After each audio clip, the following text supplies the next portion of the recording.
Hello, everyone. My name is Sarah, and I'd like to share my story with you. It's one of love, mistakes, and realizations that have shattered everything I thought I knew about myself and my family. When I met my husband, Adam, I was young, and my family was wealthy. I grew up in a world of privilege, surrounded by luxury, private schools, expensive vacations, and high society events. My father ran a successful business, and my mother was deeply involved in charity work, often hosting lavish dinners and galas. For me, life was easy, and I never had to worry about anything. I was used to getting what I wanted without much effort, and I was sure that I would always live in this comfortable bubble of wealth and success. Adam, on the other hand, came from a very different background. His family was humble, and he worked hard to get where he was. We met in college, and though we came from two completely different worlds, we clicked. He wasn't like the rich guys I knew. He was grounded, hardworking, and incredibly caring. He didn't seem to care about my family's wealth, which made me feel like he truly loved me for who I was, not because of what I had. I loved him deeply, and when he asked me to marry him, it felt like a dream come true. But soon, reality set in when it came to my family's expectations. From the moment we got engaged, my family made it clear they didn't think Adam was good enough for me. They were concerned about his background and his financial situation, and they didn't think he could provide for me in the way they felt I deserved. They were looking for a marriage that would align with their social status and their wealth. I'll never forget the day my father sat Adam and me down in their huge, opulent living room to discuss the terms of our future. My father was sitting in his leather chair, looking stern and serious, while the family lawyer laid out the prenup. The conditions were simple. If we ever divorced, Adam wouldn't receive a dime of my family's money, and he wouldn't be entitled to anything that wasn't specifically ours. I remember Adam's face during the meeting, calm, almost indifferent. He was young and didn't have much to his name, so he agreed without hesitation. He didn't fight back, and it made me feel like he was making a sacrifice for me. He said he loved me, and it was clear that the money didn't matter to him. At the time, I didn't think much of it. I was naive, and I believed that love would conquer all. I thought we'd always be together, and the prenup would never come into play. I was so sure of it. I signed it, and though my family was satisfied, I never truly understood the weight of what I had done. Looking back, I see that it was the first sign that I had let my family dictate things in my relationship. Even if I didn't see it at the time, Adam and I married, and life seemed good for a while. We had our first child, Christe, and I decided to stay home with her. I didn't want to miss any moments of my child's life, and Adam supported that decision, working hard to provide for us. I was proud of him. He had a good job, and we lived a modest but comfortable life. I wasn't complaining. Sure, there were times when money was tight, but we always managed. Throughout the years, we had 3 more kids, Jack, Daniel, and Jane. Despite our financial struggles after my family's money started to dry up, I stayed at home and continued raising our children while Adam worked. Our family wasn't rich anymore, but we still had each other.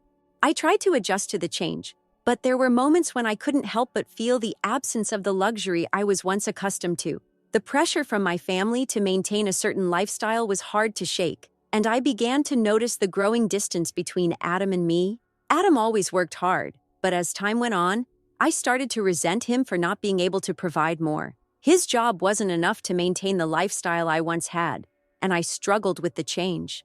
The family allowance I had always received stopped, and it hit me hard. I started to feel bitter, angry, and frustrated with the situation. I became distant with Adam, but he didn't notice at first. He was busy with work, trying to keep our heads above water, and I was too focused on what we didn't have to see the toll it was taking on our relationship. It wasn't until years later that I realized how much the prenup would affect me. The luxury, the comfort, the freedom, I took it all for granted. My family had always been there to back me up, but when the financial support stopped, I started to see the truth. Adam had always been there for me, but now I was beginning to resent him for not being able to provide the way I wanted. I never considered how my actions were affecting him. He didn't deserve my anger, but I couldn't shake the feeling that everything was falling apart. Now looking back, I see how the prenup set the stage for everything that happened. At the time, it seemed like a small detail, something that didn't matter because I was so sure we would never need it. But the reality is, it has left me with nothing. When everything fell apart, when I cheated and betrayed Adam, I realized just how much the prenup tied me to my family's wealth and stripped away my rights in my own marriage. Everything started to change when I met Ryan. We were colleagues, working together on a project that required long hours and close cooperation. At first, it was nothing more than professional interactions, a few polite conversations, and the occasional shared lunch. But slowly, over time, I began to notice something shifting. I didn't want to admit it at first, but Ryan's presence was starting to feel more and more comforting to me. He was easy to talk to, attentive, and seemed genuinely interested in what I had to say. It wasn't like the conversations I had with my husband anymore. With my husband, there was a constant underlying tension, a feeling that we had drifted apart and couldn't quite find our way back. Ryan, on the other hand, made me feel heard, valued, and seen in ways that my husband hadn't for a long time. I started to look forward to our time together at work, whether it was a meeting, a lunch break, or just a casual chat during the day. His smile was warm, his words thoughtful, and for the first time in a long time, I felt like someone cared about me in a way that went beyond obligations or routine. It was subtle at first, and I tried to push it out of my mind. I didn't want to acknowledge what was happening, especially since I knew it would lead to trouble. But despite my best efforts, I couldn't ignore the connection I was feeling with him.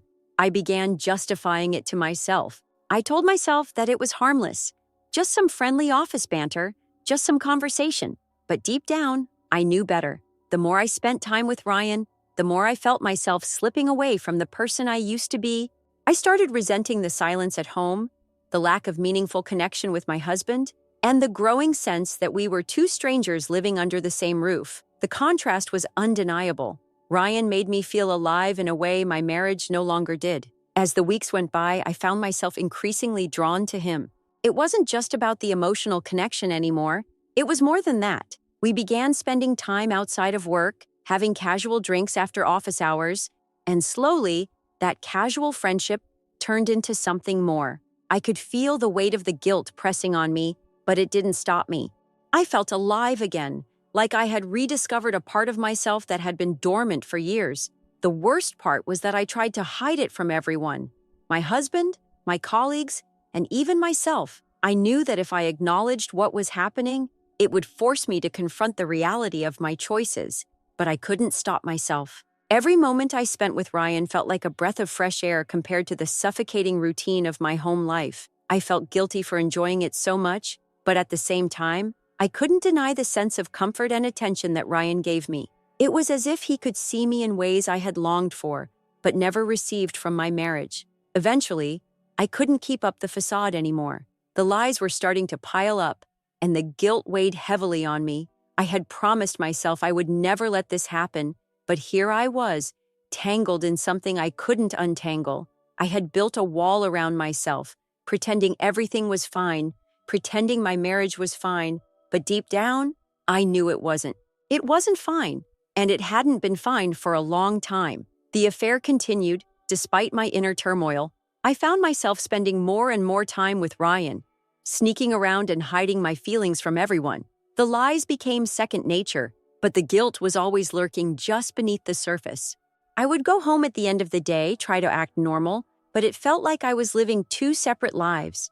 One was with my husband, a man I once loved but no longer recognized, and the other was with Ryan, someone who made me feel seen and desired. The conflict inside me was tearing me apart, but I couldn't stop. Months passed, and the connection with Ryan grew stronger. What had started as an innocent friendship had turned into something undeniable, something I couldn't ignore. And yet, the more I found myself with him, the more I felt the weight of my betrayal. My marriage was falling apart, and I was too wrapped up in my own desires to care. At least, that's how it felt at the time. I didn't know how to pull myself out of this spiral, how to face the reality of what I had done. I was caught in a web of emotions, guilt, and desire, and I had no idea how to escape it. What made it worse was that I knew I was hurting my husband. I saw the sadness in his eyes, the loneliness that mirrored my own, but I couldn't bring myself to confront it. I couldn't bring myself to end the affair, not when I was still getting the attention and affection from Ryan that I had been craving for so long. In some twisted way, it made me feel alive again, as if I had control over something in my life. But as the months went on, I realized that this wasn't just about me anymore. The lies, the secrecy, the betrayal. It wasn't just affecting my marriage. It was affecting me. It was eating away at my conscience, at the person I thought I was. I had never imagined myself as someone capable of hurting the people I loved, but here I was, doing exactly that. It wasn't just Ryan I was deceiving, it was my husband, and most importantly, myself. I had convinced myself that this was all okay, that this was just a phase, that I deserved this happiness. But the truth was, I was running away from the real issues in my life, and in the process, I was destroying everything I had worked so hard to build. The affair went on for months, and while it brought me moments of fleeting happiness, it was also a constant reminder of the mess I had made. I tried to tell myself that I could fix everything later, that I could go back to my husband and repair the damage once it was all over, but deep down, I knew that wasn't possible. I had crossed a line that could never be uncrossed. Everything came crashing down one evening when Adam found out. I had hoped that the affair would remain a secret, that I could keep the double life going without anyone noticing. But I was wrong. It all started with a simple mistake, leaving my phone unlocked while I took a shower. The moment I came out of the bathroom, I knew something was wrong. Adam's expression was different. It wasn't anger, not yet, but a deep disappointment that I had never seen in him before. The moment he found out, he didn't confront me directly. Instead, he did something that shocked me even more. He filed for divorce. I remember sitting there, staring at the divorce papers when they were handed to me. It felt like my whole world had turned upside down. I had expected anger, yelling, maybe even accusations. But instead, I got a quiet, cold decision. He didn't ask for an explanation. He didn't demand to know why. He simply made his decision, and it felt like the floor had been ripped out from under me.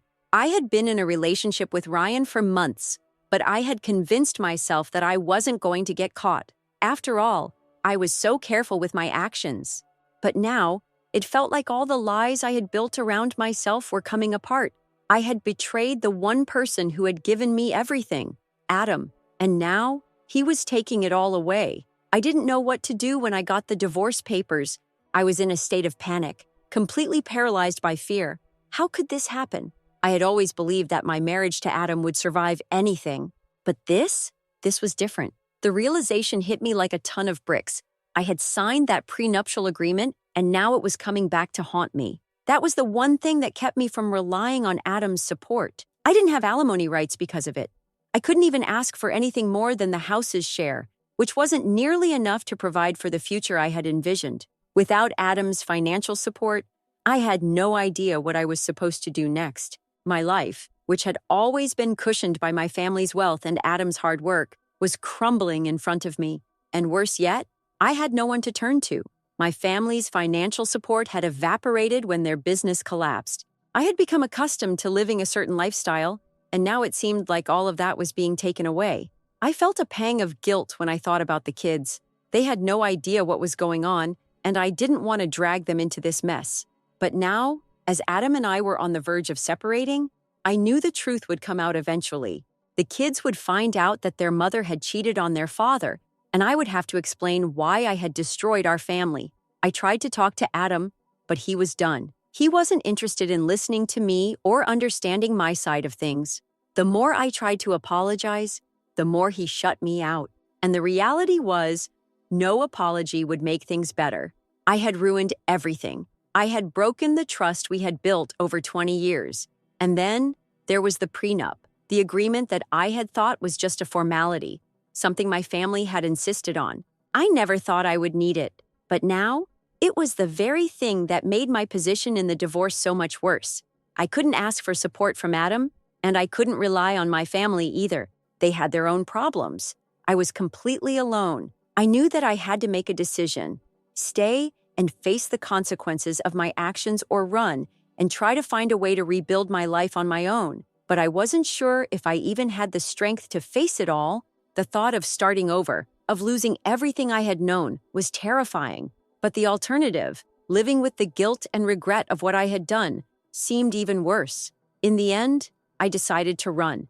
I couldn't face Adam, not yet, and not in the state I was in. I packed my things and left, hoping that somehow I could figure out a way to survive on my own. But even as I drove away, a part of me knew that I wasn't going to be able to escape the mess I had created. The consequences of my actions were already catching up with me, and there was no way to undo the damage I had done.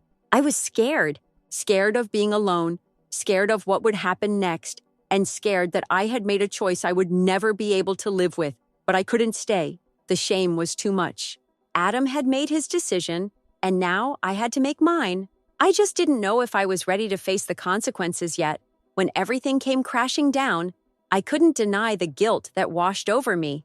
I had betrayed my husband, the man who had once been the center of my world, and I knew that the pain I caused him was irreparable. There were moments when I sat alone, contemplating everything I had done, and it felt like a weight I couldn't shake off. My conscience was suffocating me, and I couldn't pretend that I didn't know the consequences of my actions. I had crossed a line, and I could never go back. But even though the guilt was overwhelming, there was also a part of me that couldn't bring myself to undo what had been done.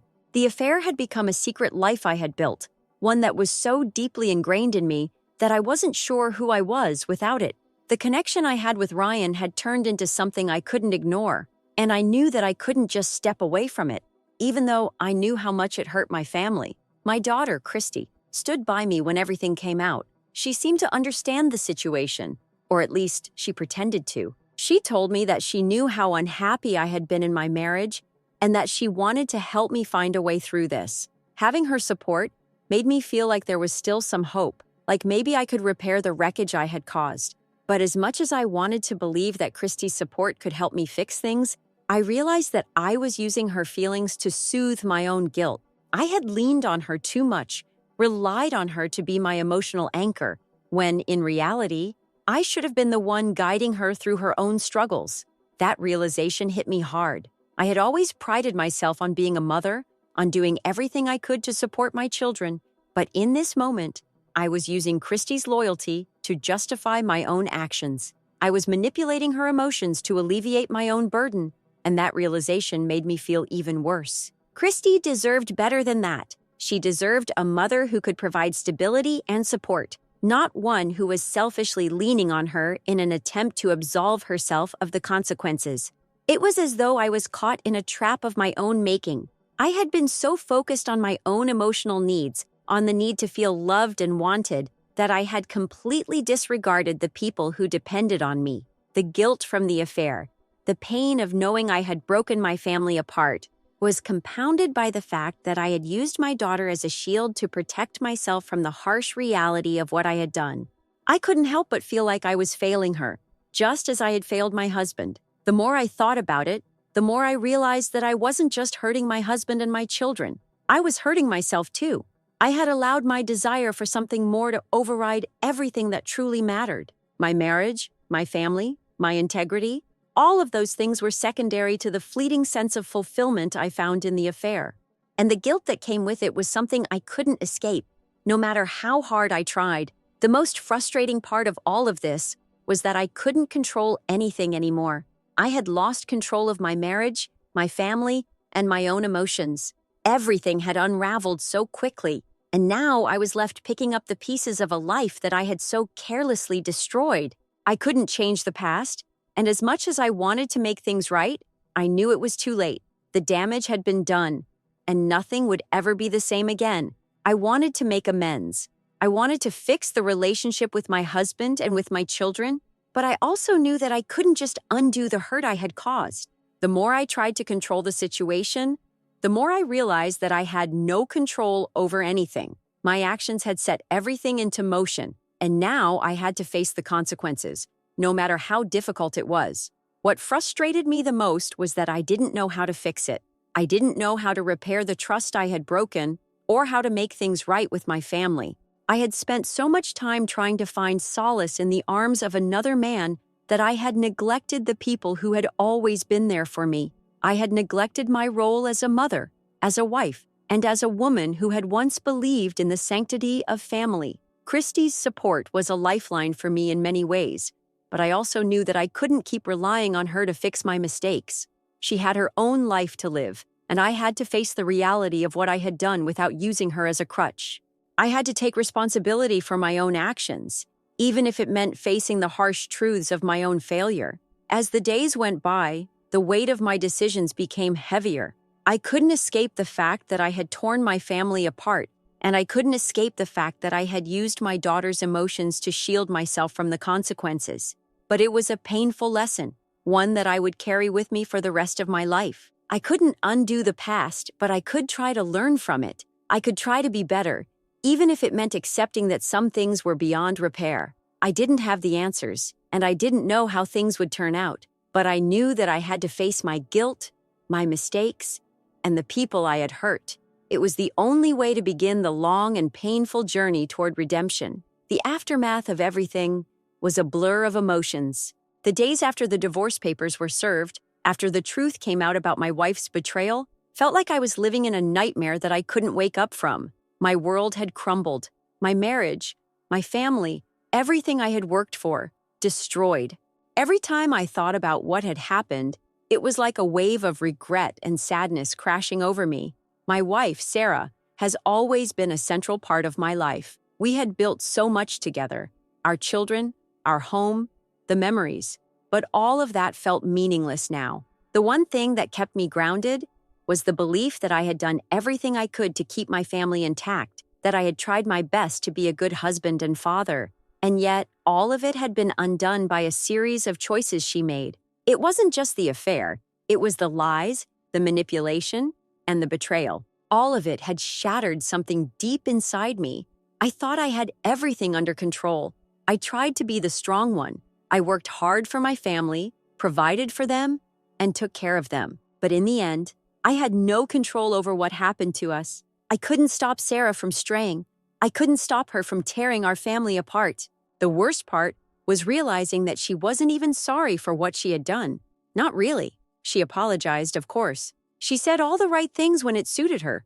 But deep down, I knew it was all just an act. She was sorry because she got caught, not because she truly understood the pain she had caused. The day she came to me, begging for another chance, was the moment I realized that she hadn't truly changed. She wasn't begging for forgiveness because she wanted to fix herself or fix us.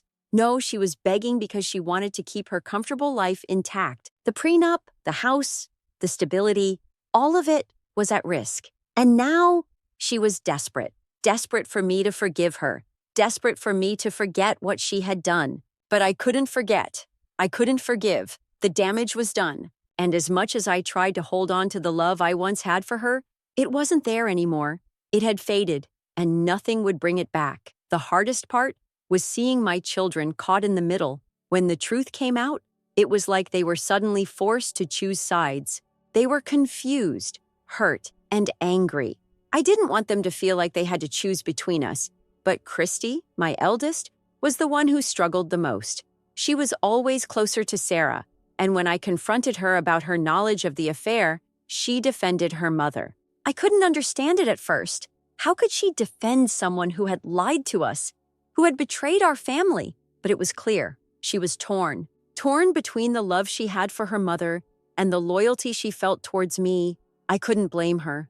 I had been a father who worked long hours, trying to provide for our family, but I had missed the signs. I hadn't been there for her the way I should have. Now, as much as I wanted to fix things with her, I didn't know how. The trust was broken, and I had to accept that sometimes, no matter how much you love your children, you can't control their actions or their beliefs. Christy's choice to side with her mother hurt more than I could express, but I had to respect her decision, even if it broke me inside. And then there was the night of Jane's birthday, the one that turned everything upside down. It was supposed to be a simple family dinner, a chance to celebrate my daughter. But Sarah, of course she couldn't help herself, decided it was the perfect time to try and guilt-trip me. In front of our children, she made a speech about family unity. "Isn't it nice to have the family all together again?" she said, raising her glass, acting like everything was perfect. She made it sound like it was all about Jane, but it wasn't. It was about her. It was about her trying to manipulate me, trying to make me feel guilty for wanting to end our marriage. I felt the blood rush to my face. I couldn't believe what she was doing. Jane, my sweet daughter, was so uncomfortable. Jack, my youngest, was furious. And Christy, well, she jumped in and defended her mother, accusing Jack of being too hard on her. The tension in the room was palpable. That was when Jane finally spoke out, the words that cut me like a knife. "You knew, didn't you?" she asked Christy. "You knew about Mom's affair and you helped her hide it." I was in shock. I couldn't process what I was hearing. My own daughter had known. She had known about the affair and had kept it from me. I didn't know what to say. The betrayal of it all was too much. Christy, who I had raised, who I had loved, had helped cover up the lies. And Sarah, she just sat there, trying to play the victim. She tried to deflect, but the damage had already been done. After Jane's outburst, the house was a mess. It felt like everything had fallen apart in that one moment. Jane left, Jack was livid, and Christy just sat there, pale and silent. The guilt, the shame, it was all there on her face, but she didn't speak. It was like she knew I would never forgive her. I walked out that night, needing space to breathe. My heart was heavy with all the emotions. Anger, sadness, betrayal. I had never felt so lost. This wasn't just about Sarah anymore. This was about everything I had worked for, everything I had believed in. The family, the trust, the love, all of it was gone. And it wasn't just Sarah who had destroyed it. It was Christy too. In the days that followed, I couldn't stop replaying everything in my head. The good times with my children, the happy memories, and then the sudden, crushing realization that everything had been tainted. I couldn't look at Christy the same way anymore. I couldn't trust her. And the worst part was that, deep down, I knew I had lost her. I didn't know what to do. I didn't know how to fix things. I couldn't force Christy to see the truth, to see that her mother was the one who had broken our family. I couldn't make her understand that I was not the one who had destroyed everything, but I couldn't keep pretending like everything was fine. I couldn't keep carrying the burden of this broken family. That's when I decided to stop fighting. I sent Christy a message telling her that I needed space. I needed time to process everything. I couldn't keep trying to fix things that were beyond repair. I loved her, but I couldn't keep sacrificing my own happiness for something that wasn't working. It wasn't easy, but in a strange way, it gave me peace.